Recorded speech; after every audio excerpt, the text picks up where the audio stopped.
Shalom, nongeye kubasuhuza mu izina rya Yesu.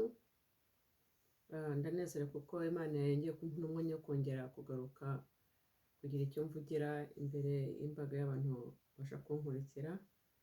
Nishimwe ku Mana, ndabashimiye, ntange ndi kubashimira abantu babasha gukomeza kunkurikira kubw'uyu murimo mwiza w'Imana nkomeza kugira ngo mbashe kuba nafatanya namwe, mufasha nanjye nkufasha kugira ngo turusheho kubaka ubwami bw'Imana na Kristo.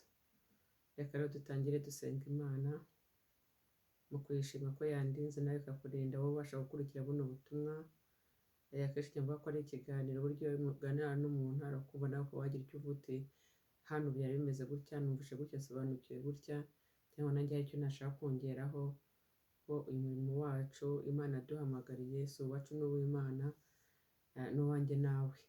Imana iduha n'umugisha, reka dutange dusenga Imana.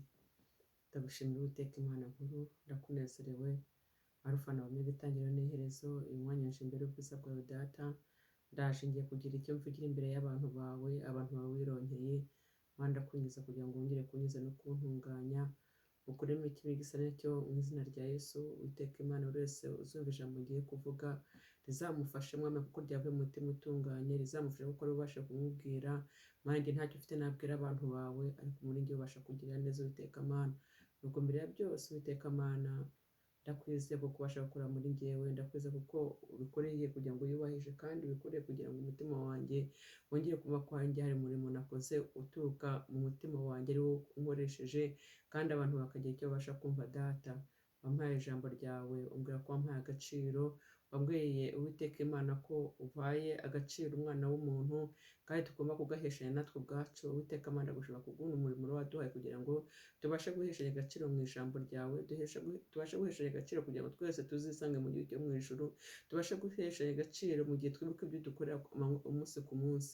Urakoze ko tugiriye neza uno mwanya. Ijambo ryawe Mwami ndakunyuze kugira ngo karimo risize amavuta, kandi Uwiteka Imana icyo ugamije kutubwira no kutuvugiraho Uwiteka Imana kivuye mu maboko yawe.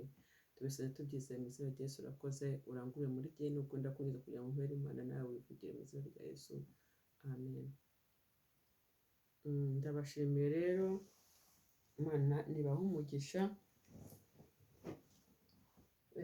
umugisha, ndagira ngo dutangire ahari se turirimba. Yari ngerageza kuririmba agakorasi kavuga guhembura umurimo wawe Mana, gusaba Imana igahembura umurimo wayo muri iki gihe cya none. Turi mu bihe bikaze, ariko ni Imana yonyine igomba guhembura umurimo wayo muri twebwe. Ni Imana yonyine igomba kugira icyo yakwikorera.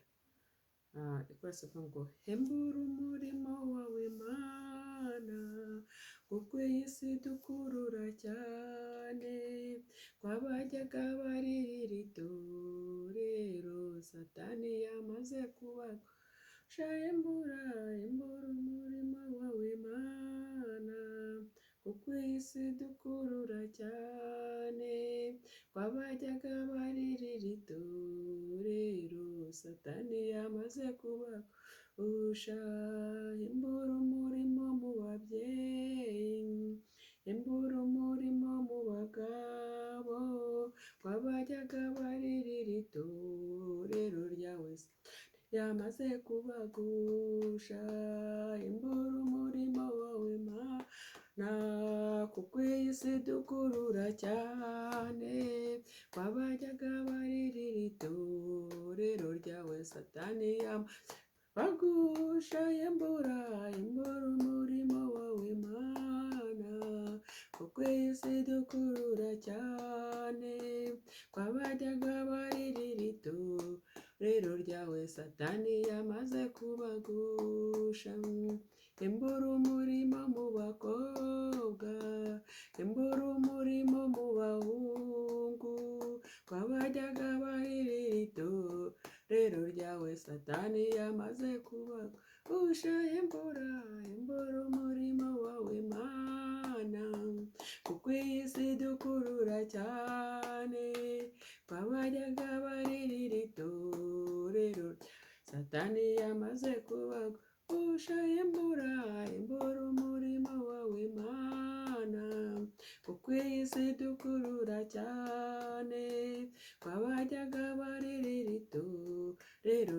satani yamaze gusha imbura umurimo mu basenga, imbura umurimo mu baririmbyi babajyaga baririra itorero ryawe, satani yamaze kubagusha imbura umurimo wawe Mana, kuko iyi si dukurura cyane, babajyaga baririra itorero ryawe, satani yamaze kugusha imbura umurimo wawe nawe, kuko iyi si dukurura cyane, babajyaga baririra haleluya, satani yamaze kugusha imbura umurimo Mana, kuko iyi si dukurura cyane, babajyaga baririra itorero ryawe, satani yamaze kubagusha.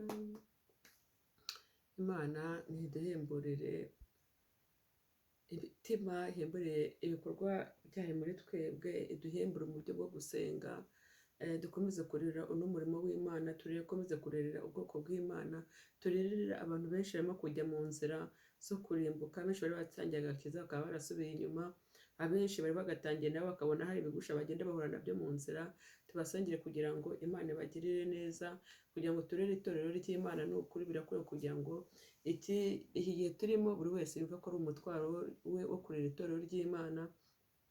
Turi mu bihe bigoye kandi turi mu minsi iruhije, ni ukuri iruhije abagenzi.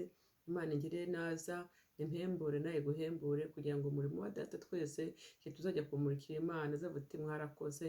Ndashima Imana yo kubw'ibyo ngibyo, kuko Imana nyir'umurimo izakomeza guhembura, kandi izakomeza guhembura ubwoko bwayo mu ngeri zitandukanye, mu bagabo, mu babyeyi, mu bakozi bayo. Imana izakomeza kugenda ihembura umurimo, kandi yabyise ko Imana izabikora. Tugeze rero muri cya gihe n'ubundi njya nkomeza kuvuga ko turi mu mwaka ugitangira, Imana yampaye ijambo rivuga ngo agaciro k'umuntu ku Mana no kuri mugenzi we. Ako gaciro rero Imana ikadushyira kugira ngo tubashe kubana nayo, kandi tubashe kwizera ko hari icyo ibasha gukora muri twebwe. Ariyo mpamvu tuzi ko n'ibyo dusaba Imana ibasha kuduha, kuko yaduha agaciro. Hari icyo yadutandukanyije nacyo. Imana yadutangije kuba inyamaswa, ntiyatugira amatungo. Ibyo harimo itandukaniro ry'umuntu.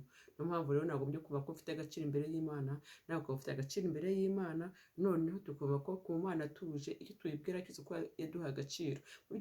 Yaduha agaciro. Burya umuntu udahesha agaciro ntubasha no kumwumva, ntubasha no kumwizera. Ariko twagomba kuvuga ati noneho twebwe twamaze kumenya Imana, ni gute tugomba kwitwara imbere y'Imana. Imana iduhana umugisha. Uyu munsi nateguye ku ijambo ahari se riri muri Matayo, rishaka kuba ari igice cya 3 n'icya 4, mbasha kukivugaho, no muri Mariko igice cya 1, nibwo aho ubwo butumwa buri. Natekereje ku mugaragu w'Imana Yohana, buryo ki Imana yamuha agaciro. Yohana ajya kuvuka yavutse yaravuzweho n'Imana. Kuvuga ngo umugaragu w'Imana Yesaya yari yaramuhanuye ko aza kumenyekanisha ubwami bwa Kristo, aza guteguriza Yesu. Ariko byarabaye, kuko Imana yari imufiteho umugambi deja, yaravuzweho n'Imana. Urumva umuntu wavuzweho n'Imana yari afite agaciro gakomeye cyane. Kandi njyewe nawe natwe twavuzweho n'Imana. Burya hari icyo Imana yakuvuzeho, nanjye hari icyo Imana yavuzeho. Yavuze ko ari icyo izagukoresha, hari ibyo yavuze ko hari ibyo izagucishamo, nanjye yambwiye ko ari ibyo izancishamo, hari ibyo izankoresha. Yohana rero uyu munsi wa none ntabwo akiriho, ashaka kuba ari njyewe, ashaka kuba ari wowe Yohana. Wowe ubwawe uri Yohana, nanjye ubwanjye naba Yohana, n'uriya yaba Yohana. Kubera iki? Ko twemereye Imana ngo tubere Imana impande ivugire muri twebwe. Kuko Yohana ajya kuvuka twumvishe uburyo ki ngo Imana yari yaramuvuzeho. Ajya kuvuga Yesaya yarabihanuye avuga ati Yohana azavuka, azaza ari integuza. Ni ukuvuga ngo Yohana yaraje ari uwo kugira ngo akubure, kugira ngo Yesu najya kuza abantu bazaba baramaze kumenya ati umukiza amaze kugera mu isi, umukiza araje. Yesu rero yaje, ntabwo kuza kwa Yesu aza mwese ntabwo byatunguye abantu deja, kuko Yohana yari amaze kuba integuza. Nanjye nari nkwiye kuba integuza y'umuntu runaka, nawe wakwiye kuba integuza y'umuntu runaka, nawe utaramenya Imana. Kuko Yohana cyari cyamuza cyari ibyo kwamamaza ubwami bw'Imana, cyari cyo kwamamaza Yesu ko agiye kuza, bamwitegure kugira ngo bashe guharira inzira z'Uwiteka. Kandi na Yesu nawe yaraje abishimangiramo kuko ibyo Yohana atabashe gusohoza nawe Yesu yaraje arabisohoza. Imana nishimwe rero, reka twihuse dusome ijambo ry'Imana. Hano ndi ubu ngubu harasa nk'ahari nijoro, wenda mwumva avuga gakeya muranyihanganira, ariko reka dusome amagambo y'Imana. Reka dusome amagambo y'Imana. Hano turasoma Yohana ibice 3, noneho ndasoma mpereye ku murongo wa mbere, ndagerageza kwihuta. Icyo gihe Yohana Umubatiza araza yigishiriza mu butayu bw'Iyudaya ati, mwihane kuko ubwami bwo mu ijuru buri hafi. Kandi niwe wavuzwe n'umuhanuzi Yesaya. Aho ijambo ry'Imana ritubwira buryo ki Yohana we yaje abwira abantu ibyo kwihana, abamenyesha ko ubwami bw'Imana buri hafi. Kandi ijambo ry'Imana ku murongo wa 3 riratubwira ko ngo rero yaravuzwe n'umuhanuzi Yesaya. Ni uko Yohana yari yaje kuvuka yaravuzweho n'Imana. Imana nishimwe. Araza, ijambo noneho rirakomeza rikatubwira ngo ijwi ry'urangurura mu butayu ati, nimutunganye inzira y'Uwiteka, mugorere inzira ze.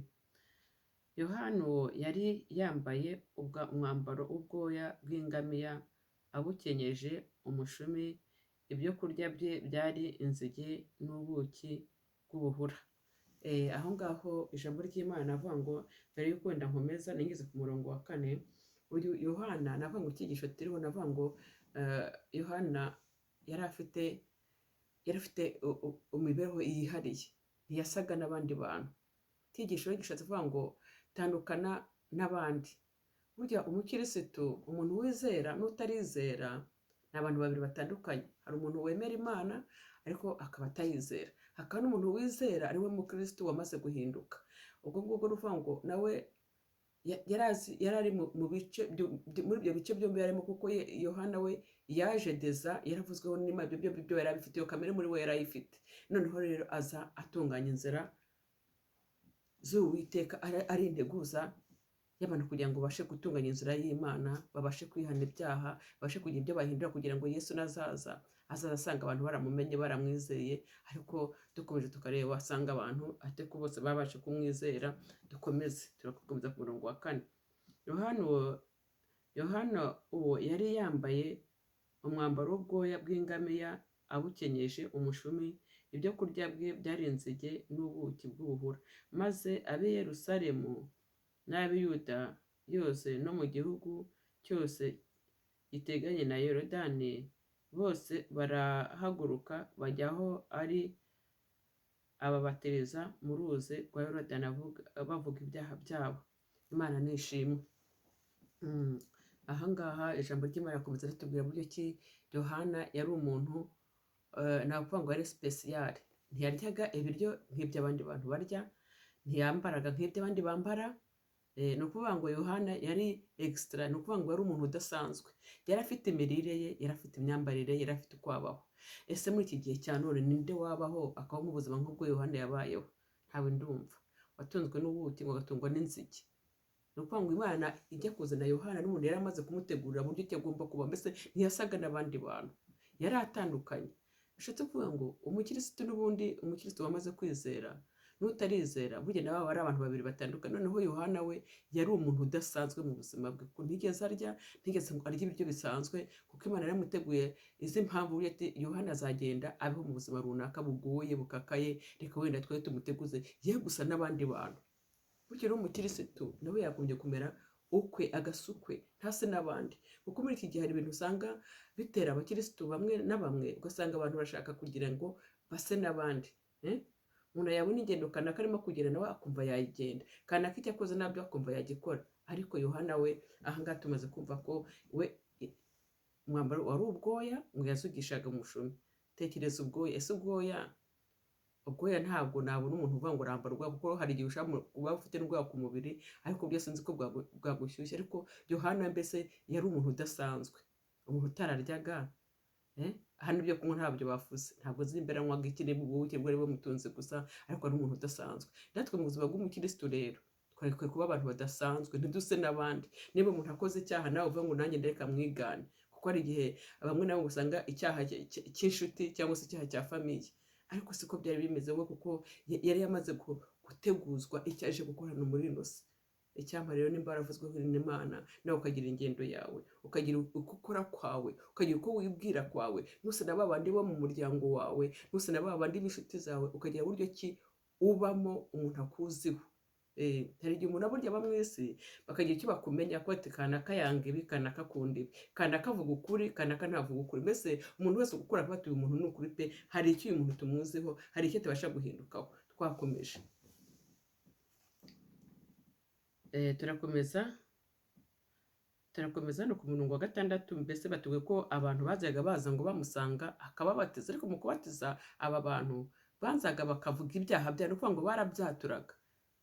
Yohana akimara kuza abantu baramukurikiye kugira ngo ababatize muri Yorodani. Ntabwo Yohana ajyaga apfa kubatiza gusa. Uyu munsi wa none ushobora kubona ukaba wenda umuntu akaba ari nko mu muryango wawe, umuntu usa akaba ari inshuti yawe, ati ntacyo nzakubatiza nubwo yaba atihana. Ibi nabyo muri iki gihe cya none biriho, ariko siko bikwiriye, kuko ijambo ry'Imana ritubwiye ko Yohana aba yajyaga kubatiza barabanza bakavuga ibyaha byabo, bakabyata bati none Imana imbabarire iki n'iki, Imana imbabarire ubujura, Imana imbabarire ubusambanyi, Imana imbabarire gutukana, imbabarire kubeshya, Imana imbabarire kutavugisha ukuri. Urwo ni urugero nari ntanze. Ibyaha ni byinshi abantu bakora, ibyaha n'amaso urareba, amaso agacumura, watekereza agacumura. Ibyo byose rero Yohana we yajyaga yakira abantu deja bamaze kwiyeza, bamaze kuba ati ndizeye, yemera Imana, yamara kwiyemera akizera ko bitera n'ureka nature ibintu mbere kandi nanjye mbashe gukurikira Yohana. Yesu najya kuza nanjye inzira Yesu azasanga inzira ziharuye, nanjye namaze kwihana. Ni ukuvuga ngo Yohana yaje akubura, ni ukuvuga yarakubuzaga akabwira abantu turi mukureho, nimureke, reka n'iki ngiki, reka n'ubujura, reka kubeshya, reka gukora iki n'iki, reka kunyaga iby'abandi, reka kubeshya. Muri iki gihe cyo ibintu bijyanye no kunyaga abantu, rimwe na rimwe ushobora guteza umuntu akakunyaga ikintu cyakaga kukigusubiza, wamuguza amafaranga akanga kuyagusubiza, icyo gihe babyita kunyaga. Urumva? Ibi rero Yohana we yaje avuga ati nimureke, nimubabarirane. Yohana aza mbese ari ukubuza abantu.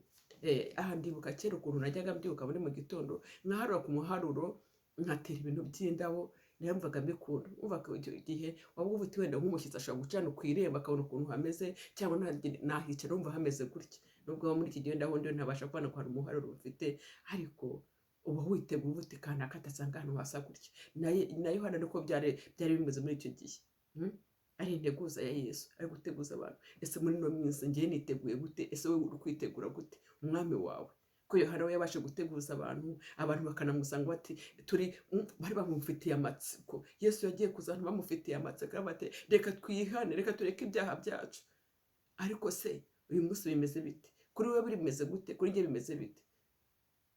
Kandi Yohana yari ari mu mwuka pe. Twakomeje dusoma n'ijambo ry'Imana tugeze hano ku murongo wa 7 ngo abonye abafarisayo bamusangaga baje kumubatiza. Tugeze ku wa 7.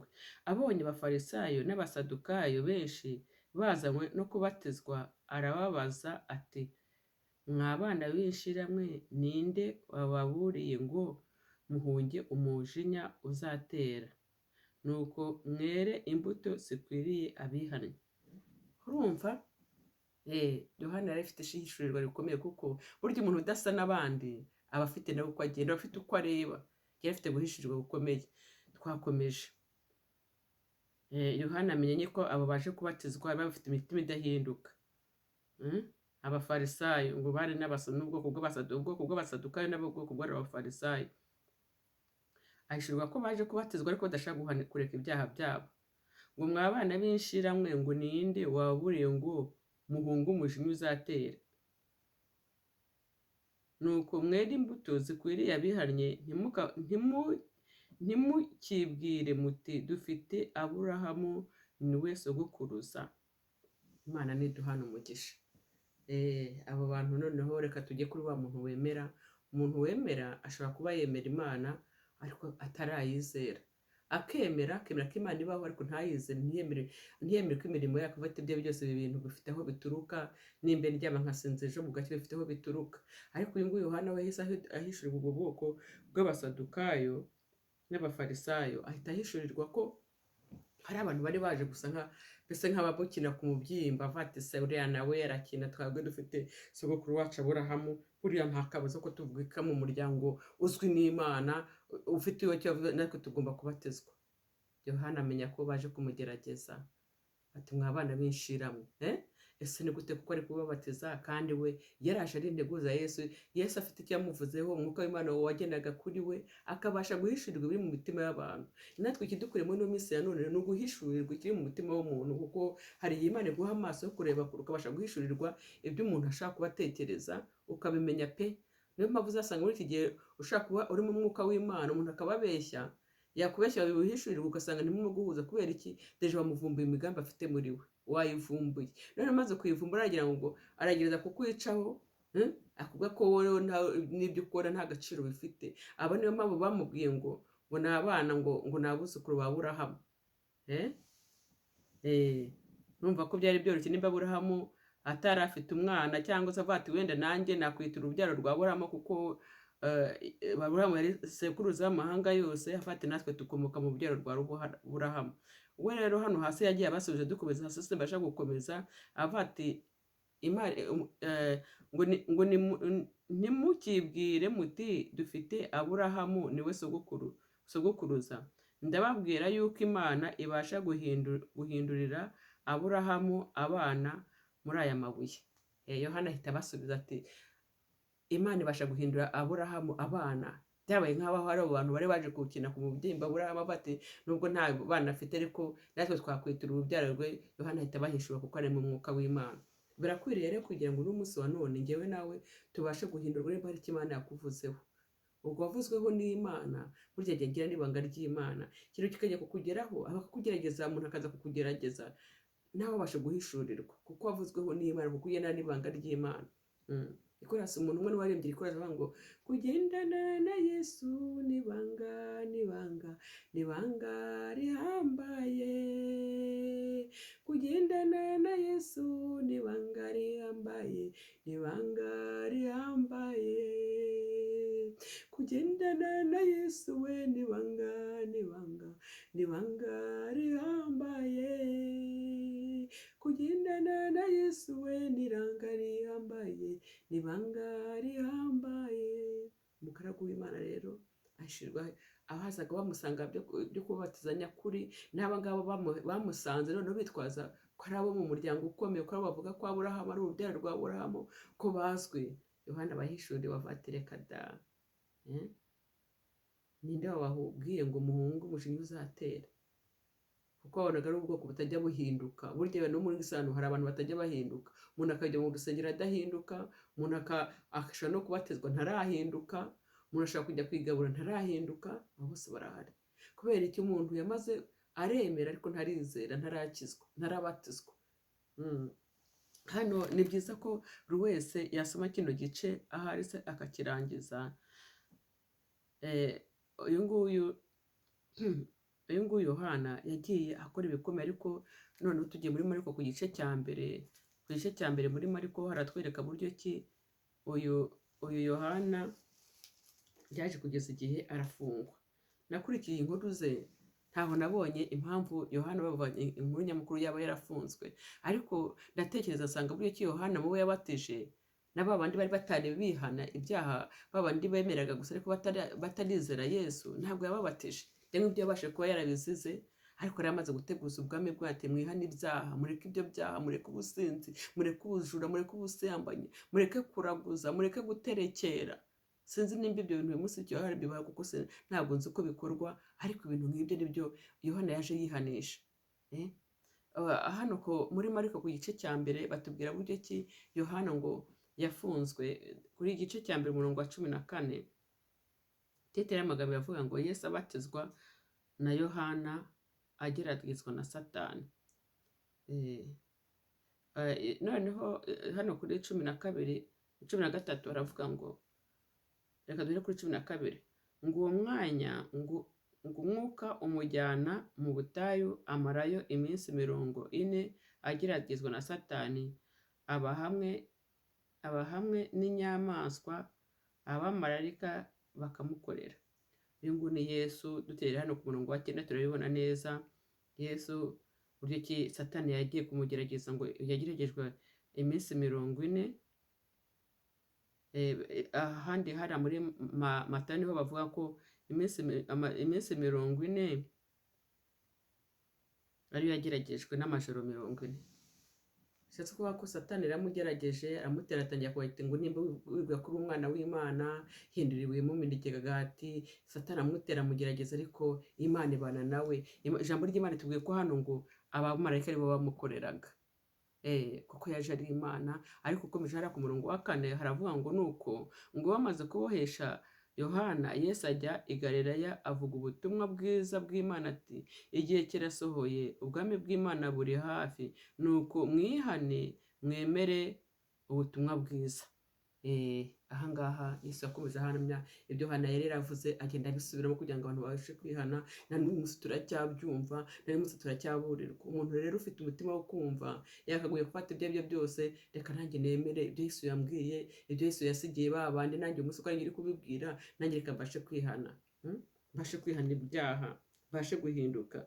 Kuko igihe tubwirwa, buri munsi turabwirwa tukabwirwa ko igihe kiri hafi cyo kuzamurwa, cyo gucungurwa, kuko tuba mu mubabaro wo mu isi. Mbese tugenda duhura n'ibibazo bigoye, mbese tugenda duhura n'ibitunaniza, mbese tugenda duhura n'ibidusubiza. Ariko ibyo byose ngo nubwo Yohana we yari afunzwe hano azira ubutumwa bwiza, azira guhamya Yesu, abwira abantu ati nimugorere inzira z'Uwiteka, nkeka ko ahangaha Yohana yaje gufungwa azira ko atemerewe kubatiza abantu batari bamaze kwihana, kandi bakumva kuko ari iby'umuryango n'ibimenyerewe bagomba kujya, kuko wenda bavuka ahantu hakomeye. Nta n'ubu munsi biracyariho. Ushaka kuza umuntu akavate rwose nzajya kwa pasiteri runaka agenda ambatiza kuko ngewe ndazwi, mvuka se ku muryango, mvuka mu miryango ikomeye, ngewe ndazwi ahantu runaka, ukumva mbese ko y'amazi adashaka, mbese udashaka kuyabura. Imana rero nitugirire neza. Ni ukuri nshima Imana yaduhaye kuduha agaciro. Yesu aremera araza, ariko noneho nubwo Yohana yahamije Yesu ntibyamuje guhura n'ikibazo. Ajya muri prison, ajya mu buroko, baramufunga. Yohana aremera ajyamo, ariko se mu by'ukuri iki cyaha yakoze? Nari munsi biracyahari. Umuntu ushaka kugira neza, umuntu ushaka kuvuga neza, uyu munsi ushobora kuba navuga wenda ibyo mvuze undi ntabyakire kimwe, we nuko uburyo yifuzaga mu mutima we birimo akaba yabyakira, nawe akaba yanagucira n'urubanza. Ariko Imana ishimwe kuko yaduhaye ibyo yaduhaye, no kugira ngo tuyivugire, tuyikorere, tuyivuge mukuru, ukuvuge bakwemere cyangwa bakwange, ariko kuvuge. Kuko Yohana yatubereye urugero rwiza. Ahangaha ijambo ry'Imana tubwira buryo kinone buryo Yesu yakoze hano, yari bwo atangiye gutoranya intumwa. Yohana rero aho narebye ntabwo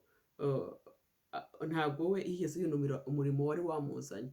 We yaranguriraga mu butayu, ngo nimugorere inzira z'Uwiteka, nimwihane mureke ibyaha. Ese uyu munsi ngiye ndihana? Ese wowe urihana? Ese uri umwizerwa? Uri umuntu wizeye Imana, wemera guhinduka? Cyangwa uri umwemeramana, wa wundi wibera mu mara gusuka ubuzika Imana rero ko idashoboye? Ni ukuri reka duhinduke, umuntu wese mu ruhande rw'ahindukire, yumve ko ari Imana yamukoresha, yumve ko Imana imukunda, kuko ibyaha nibyo bitatandukanye n'Imana. Ibyaha nibyo bituma abantu batabasha guhinduka ngo bizere Imana. Imana nayo igikora ikiborera muri bo. Abafarisayo baje basa nk'abahangana na Yesu, bashaka kumwica ko ibyo akora nabo bafite aho bakomoka, nabo ari nk'avuga ngo ni nk'itegeko ko bidukora natwe tubatizwe, batarahinduka bemera gusa. Burya umuntu wemera Imana n'uyizera baba batandukanye. Izera Imana urangize uhinduke, numara guhinduka none uvuga uti ngiye najya gushinga ikirenge mu cya Yesu, kuko nanjye hari icyo ashaka ko Yesu ankorera n'umunsi wa none, kandi na n'uyu munsi Yesu aracyakora, arakora. Ni ukuri. Imana itugirire neza rero. Ko tubona ko ibihe turimo bigoye, na bya bindi by'isi byajyaga abantu bajya bavuga ngo barinezeza bakumara hari bamwe banabibuze. Ese umuntu ntarakwiye guhinduka? Umuntu wese akisuzuma mu ruhande rwe. Ngiye Valentine nkisuzuma mu ruhande rwanjye, nawe ukisuzuma mu ruhande rwawe, ukavuga uti nimba Yohana byaramubayeho noneho bakayemera bakanamuteza bagashyira mu nzu y'imbohe, bakamushyira muri pereza agafungwa nta n'icyo azira, ariko uzira ubutumwa bwiza. Bantu b'Imana rero ndarangiza mbahumuriza, kuko uyu murimo dukora njye nkunda kuvuga ngo sindi intyoza, ariko nubwo namenye ijambo ry'Imana ngo Yesu arakiza, Yesu arakiza, Yesu ababarira ibyaha. Yesu cyamuze no kugira ngo aze kuturokora urupfu rwa rundi rw'iteka n'iteka. Ahangaha muri Matayo nasomye ni uko ukomeje hasi ku muntu muri wa kane bivuga uburyo ki ngo Yesu muri Matayo 4 muri Matayo 3 muri Matayo 3 haravuga ngo ku murongo wa 11 yaho be reka wenda dukosoma 11 yose ngo njyeweho ndababatirisha amazi ngo mwihane, ariko uzaza nyuma yanjye andusha ubushobozi, ntibikwiriye no kumutwaza inkweto. Ubu ni Yohana wari kuvuga Yesu uburyo ki azaza nyuma, kandi we nta kintu na kimwe, nta bushobozi afite ko no kumutwaza inkweto bitakunda. Ngo niwe uzababatirisha umwuka wera n'umuriro, intara ye iri mu kuboko kwe kandi azeza imbuga ye cyane.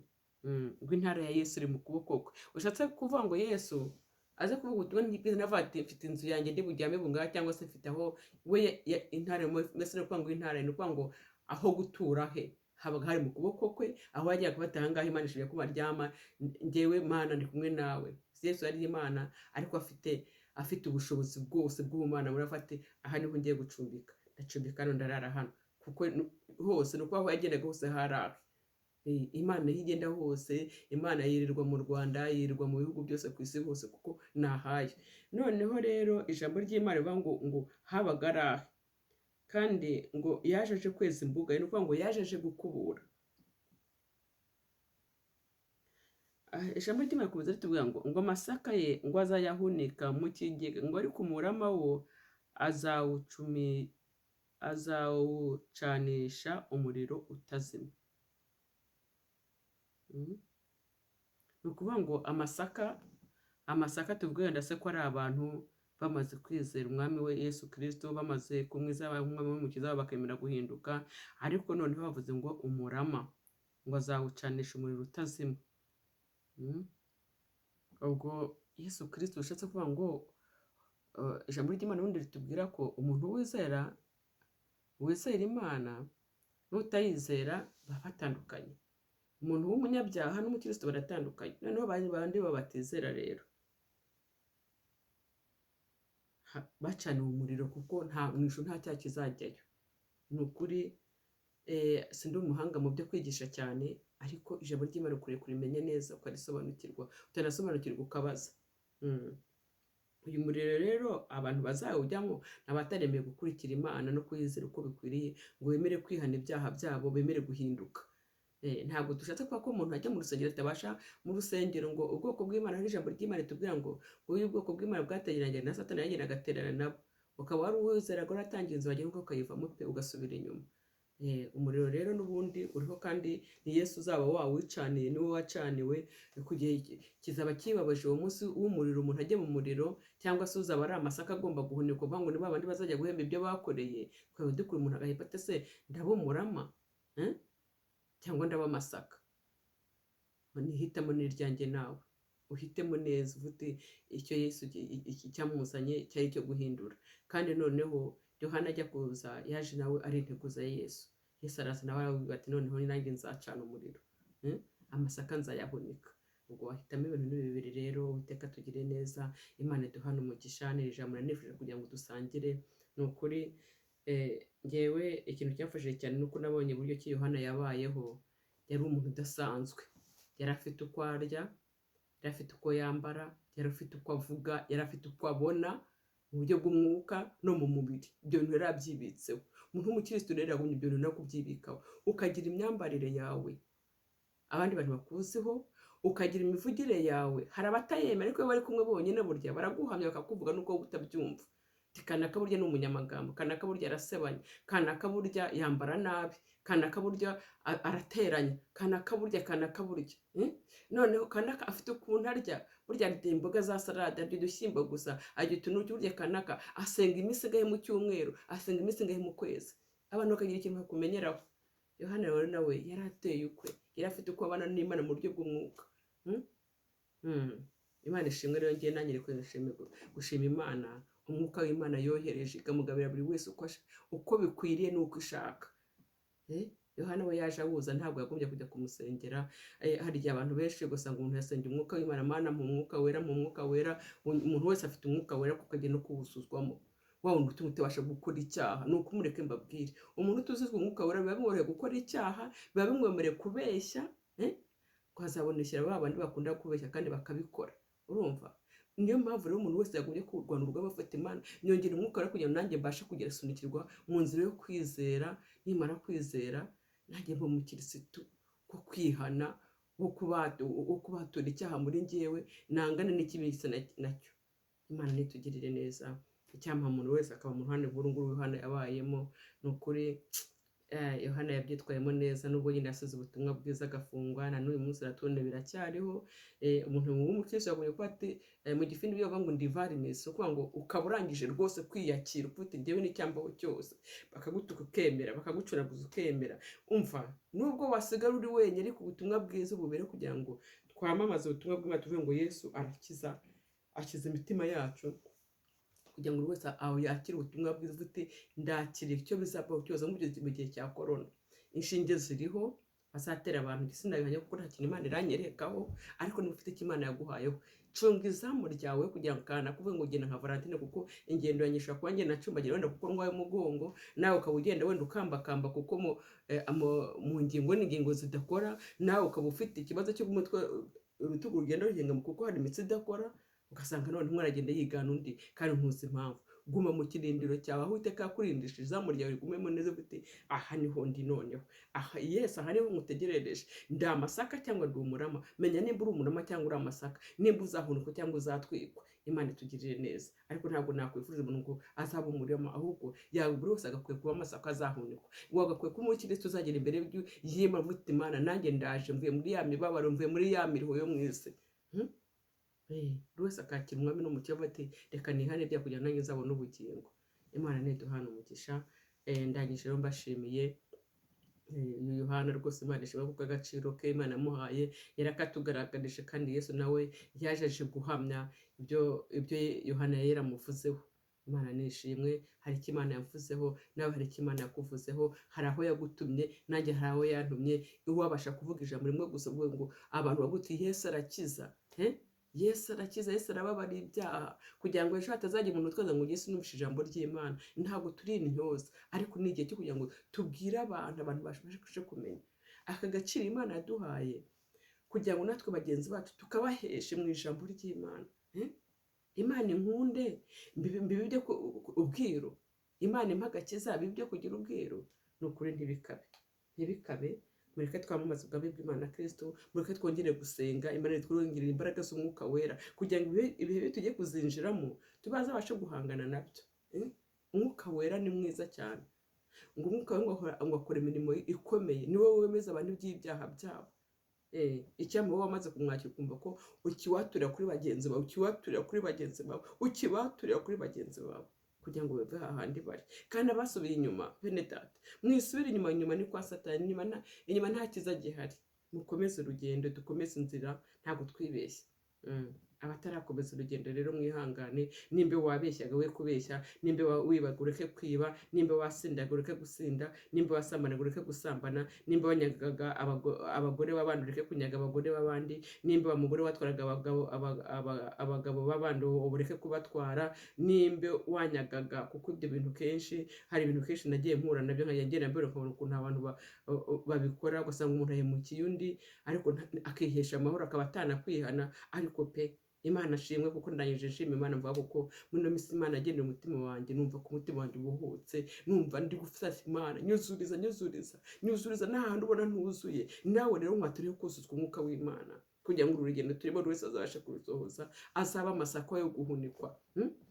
Ubwo ni uburyo bw'umwuka. Uzabe wa muntu uvuga uti nanjye narahindutse, nanjye nkeregereje Yesu, ugire ko umeze umwenda wawe mu buryo bw'umwuka.